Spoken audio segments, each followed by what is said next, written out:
Stability نظر آئے اور کچھ ریفارمز نظر آئیں اور پھر اس کے بعد ہم آپ کی مدد کریں اور پھر جو صورتحال ہے وہ بہتر ہو. تو سعودی عرب نے بڑا کلیئرٹی سے یہ کہا ہے, جو شاید بظاہر یہاں پر بہت سے لوگ کہیں کہ جی اچھی بات نہیں ہے, پیسے آنے چاہیے, شاید واقعی اس وقت پاکستان کو اتنی ضرورت ہے کہ ہونا چاہیے, لیکن بات یہ کہ بات ان کی بھی جینوئن ہے. اگر ان کے پوائنٹ آف ویو سے آپ دیکھیں تو اس طرح معیشتیں نہیں چلا کرتی. ہمیں اپنا ملک خود سنوارنا ہوگا, خود سنبھالنا ہوگا. اور میں یہ سمجھتی ہوں کہ مطلب ہے ان لوگوں کی کوئی لمٹ نہیں ہے, آپ کہہ لیں کہ اقتدار سے چمٹے رہنے کی, بھلے آپ کچھ کر پائیں یا نہ کر پائیں. اب میں ابھی ریسنٹلی سن رہی تھی یہ خبر جسنڈا آرڈن کے بارے میں, اور یہ خاتون جو ہیں آپ کو معلوم ہے کون ہے, یہ نیوزی لینڈ کی وزیر اعظم تھیں اور انہوں نے اب عہدے سے استعفیٰ دے دیا. اور نہ صرف انہوں نے عہدے سے استعفیٰ دے دیا بلکہ انہوں نے آگے مزید سیاست کرنے یا الیکشن لڑنے کا بھی کوئی فیصلہ نہیں کیا. اور وہ کہہ رہی کہ میں فی الحال کوئی بھی اس طرح کا کام بھی نہیں کر رہی, میں آگے نہیں سمجھتی کہ مجھے مزید اب یہ کام کنٹینیو کرنا ہے. اچھا, اب اس کی کیا وجہ ہے؟ کیا اس کی وجہ یہ ہے کہ وہ کوئی کرپٹ تھیں یا کوئی وہ ناکام تھیں یا کچھ؟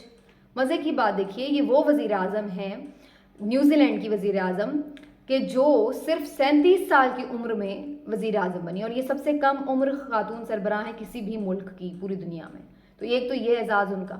پھر ان کے دور میں بڑے بڑے نیوزی لینڈ کے حوالے سے کچھ چیزیں سامنے آئیں, بڑے بڑے واقعات ہوئے, جن میں جیسے کورونا کا تو خیر سب نے ہی بھگتا, انہوں نے بھی ظاہر ہے بھگتا اور بڑا کامیابی سے انہوں نے اس کو ڈیل کیا. پھر اس کے بعد کرائسٹ چرچ کا جو واقعہ ہوا تھا آپ کو یاد ہوگا, کہ جس میں ایک سیاہ فام نے کس طرح سے آ کے ایک سفید فام نے کس طرح سے آ کے ایک مسجد میں گولیوں سے بھون ڈالا تھا, اور پاکستانی کمیونٹی کے بھی اس میں کتنے ہی افراد جو تھے وہ شہید ہو گئے تھے.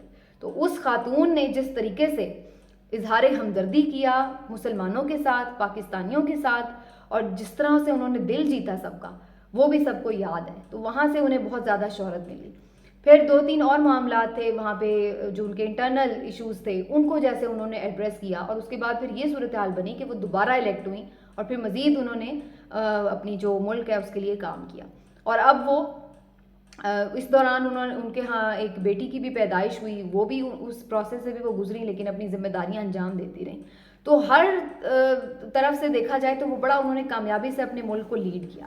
لیکن اس کے باوجود بھی وہ اس پوائنٹ پہ آ کے جب یہ سمجھنے لگی کہ اب مزید میرے پاس جتنے آئیڈیاز تھے, جو میں جتنی چیزیں بہتر کر سکتی تھی وہ میں کر چکی ہوں, اور اب میرے پاس نیا شاید کچھ نہیں ہے ایسا کرنے کے لیے, تو انہوں نے کہا مجھے کسی اور کو موقع دینا چاہیے جو کچھ نئے ویژن کے ساتھ آئے, کچھ نئے آئیڈیاز کے ساتھ آئے, کچھ اور ملک کی بہتری کے لیے کام کرے. جو میرے پاس سب کچھ تھا, جو میری انرجی تھی, جو میرا ویژن تھا, جو میرا ایکسپوجر تھا, اس کے اکارڈنگلی جتنا میں بیسٹ آف دا بیسٹ کر سکتی تھی وہ میں نے دیا.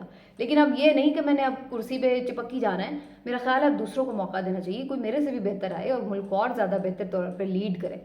تو میں اس کی یہ بات سن کے نا مطلب حیران ہی ہو گئی, شاکڈ بالکل.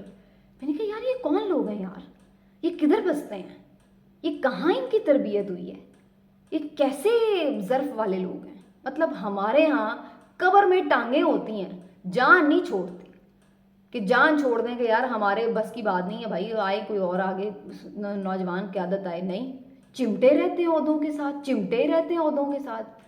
اب 35 سالوں سے حکومت کر رہے ہیں, پھر آگے کہتے ہیں ایک موقع اور مل گیا تو انشاءاللہ تقدیر بدل دیں گے. بھائی 35 سالوں میں نے نہیں بدلی تو اب کیا بدل دو گے بھائی. اور وہاں دیکھیں کہ 6 سالوں میں واقعی تقدیر بدل دی, اور پھر وہ کہہ رہی کہ اب مزید میں شاید کچھ بہتر نہیں اب کر پاؤں. میں سوچ رہی ہوں کہ میں گھر بیٹھوں, میں کچھ فیملی کو ٹائم دوں, کوئی اور نیا بندہ آئے اور آ کے کرے. مطلب آپ ان کا لیول چیک کریں یار, میچورٹی کا ان کا لیول آپ چیک کریں, اپنی مخلصی چیک کریں اپنے ملک کے ساتھ, اپنی جو عہدہ ہے اس کے ساتھ, کہ وہ سمجھتے ہیں کہ جہاں وہ اس سے زیادہ بیسٹ نہیں اب کچھ دے سکتے وہ خود ہی الگ ہو جاتے. کوئی مطالبہ نہیں اپوزیشن کا, کوئی ریلیاں نہیں ہیں, کوئی احتجاج نہیں ہو رہے, کوئی وہاں پہ فسادات نہیں پھوٹ پڑے, کوئی ملک دیوالیہ نہیں ہو رہا, کچھ نہیں ہو رہا ایسا. لیکن وہ خود اپنے طور پر وہ ایک ڈیسیجن کر رہی ہے خاتون. اور ادھر دیکھ لیں, مطلب ہے گھر گھر سے گالی اور بد دعائیں لوگ جھولیاں اٹھا کے دے رہے ہیں, لیکن چمٹے ہوئے ہیں کہ نہیں جانا. ستیہ ناش پھیر دیا اکانومی کا, لوگوں کی 2 وقت کی روٹی مشکل ہو گئی ہے, لیکن ان لوگوں نے نہیں جانا. جب تک کوئی آخری خون کا قطرہ بھی ہے نا اس ملک کی اکانومی میں, جب تک وہ بھی نہ نچڑ جائے, انہوں نے نہیں جانا. ان کی سیاست بس چلتی رہے, ان کے جو آگے نسل در نسل سلسلے ہیں نا وہ چلتے رہیں, بس انہوں نے نہیں جانا. تو یہ ہمارے ملک کا حال ہے کہ جہاں پہ کوئی جس کو ایک چپڑاسی کا بھی عہدہ مل جاتا ہے نا وہ چھوڑنے کے لیے تیار نہیں. اتنے بڑے کرپشن کے اسکینڈل آ جاتے ہیں, کوئی شرم نہیں ہوتی, کوئی حیا نہیں ہوتی. ملک کہاں سے کہاں آ جاتا ہے، کوئی شرم نہیں ہوتی، کوئی حیا نہیں ہوتی ہے۔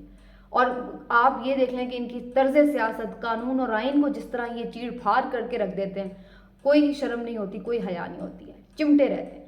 کچھ سیکھیں ان لوگوں سے آپ، کہ بیرونی ممالک کے لوگ جن سے مانگنے تو آپ چلے جاتے ہیں، کوئی تھوڑی سی شرم ہی مانگ کے لے آئیں، پیسے نہیں ملتے آپ کو تو تھوڑی سی شرم حیا مانگ کے لے آئیں، کوئی تھوڑی سی تہذیب مانگ کے لے آئیں، کوئی تھوڑا سا ظرف مانگ کے لے آئیں، کہ شاید آپ کو کچھ دستیاب ہو جائے کہ کیا آپ نے اس ملک کے ساتھ کرنا ہے جو 50 سالوں میں نہیں آپ لوگ کر سکے، اب آپ نے اور کیا دینا ہے اس ملک کو۔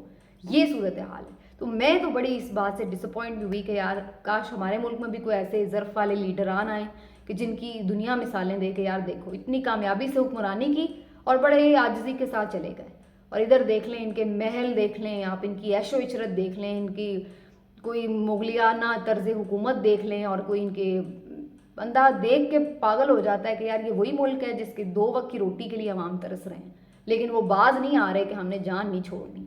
تو اب عوام کا خود یہ کام ہے کہ ان لوگوں سے جان چھڑوائیں، جیسے تیسے جان چھڑوائیں، اس کے علاوہ کوئی حل نہیں ہے، چاہے وہ کوئی بھی ہے۔ میں کسی کو ٹارگٹ نہیں کر رہی یہاں پہ، جہاں پہ آپ کو لگ رہا ہے نا کہ جو منافقت کر رہا ہے، آپ کا درد مند بننے کی کوشش کر رہا ہے، لیکن اس کا جو عمل ہے وہ اس کے کچھ خلاف ہے، تو پھر آپ خود اس چیز کو دیکھ لیں کہ آپ نے اس کو کیسے اپنا بدلہ نکالنا ہے اس سے۔ اس کے علاوہ کوئی حل نہیں۔ اگر عوام نہیں اس چیز کے اوپر اٹھ کھڑی ہوگی تو کوئی اب یہاں پر اگر آپ یہ انتظار کریں کہ کوئی خود شرم کر لے گا تو وہ تو نظر آ چکا ہے کہ کوئی نہیں کرنے والا۔ ملتے ہیں اگلے ولاگ میں، اپنا خیال رکھیے، اللہ حافظ۔